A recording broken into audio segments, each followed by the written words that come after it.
Disappointing. Disappointing. There's a lot of anticipation, a lot of build-up for this game. Everything that we asked the fan base to do and the student body to do, they did tonight. They did their job.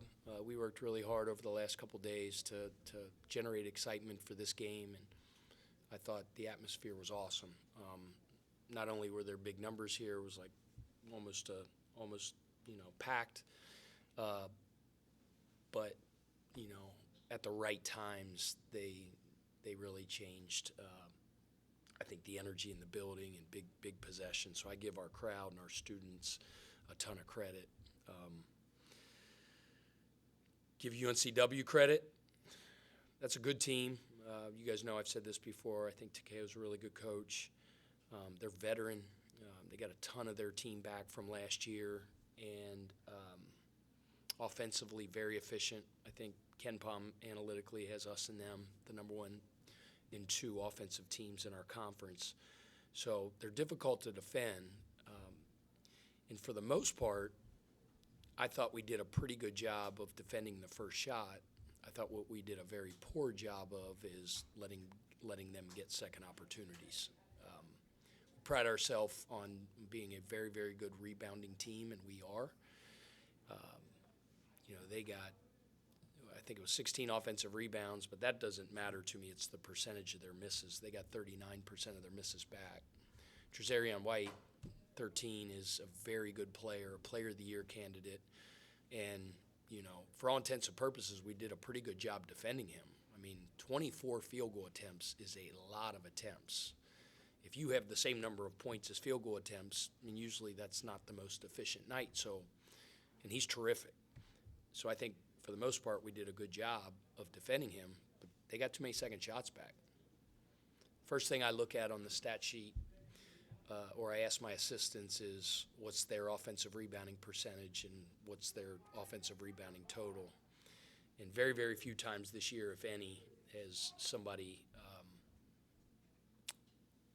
out-rebounded us like that. And that's disappointing to me. That's something that we take pride in. You give them credit. That's a hustle stat. That's a tenacity stat. That's a toughness stat. And shot more free throws than us. They forced more turnovers than us and got more offensive rebounds for us. That's not a good recipe for winning a big conference game, especially on your home floor. Rain talked about toughness when he was in here earlier. How do you get that toughness back? I am the type of coach where I always look at myself. I'm never, ever going to blame the kids. It's not their fault. It's my fault. So probably need to change the practice structure a little bit. At least that's my first thought, because you constantly are second guessing or you're self-evaluating. And at this time of the year, people are beat up, right? You got nagging injuries. The games are coming fast and furious. You're doing a lot of preparation and things like that. But none of the scouting and none of the preparation matters if the tenacity and the toughness isn't there. We are a tough program. We've always been I think we're top 50 in the country in offensive rebounding. Besides Towson, the best in the conference at that. Towson's like 1 or 2 in the entire country. And, so that's the thing I do. I look in the mirror and say, what could I have done different? What could we have done in preparation? And I'm sure that'll go through my mind through a sleepless night tonight. And, unfortunately, in a one-day turnaround, especially after, hard-fought 40 minutes tonight, you can't go have a knockdown, drag-out practice just because you're being stubborn. You cut off your nose to spite your face. So we have to have a really smart day of preparation tomorrow.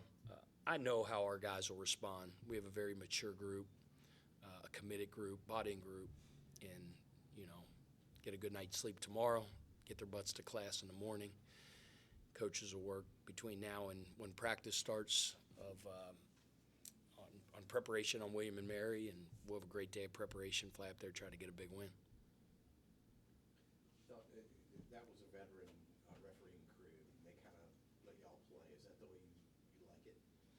Yeah, I mean, Jack, yeah, that's a elite refereeing crew. I mean, those are Final Four dudes. You're not going to get a better refereeing crew than that. So, yeah, those guys know what the heck they're doing, and they know it's an intense conference rivalry game, knowing it's going to be physical and things like that. So, you know, you get a feel for kind of how a game's going to be officiated early on, and you know, I credit UNC Wilmington for, you know, seeing that, feeling that, realizing that, and capitalizing on that. And it's just my gut without watching the tape, but that's kind of how I feel, and some of those statistics say the same thing.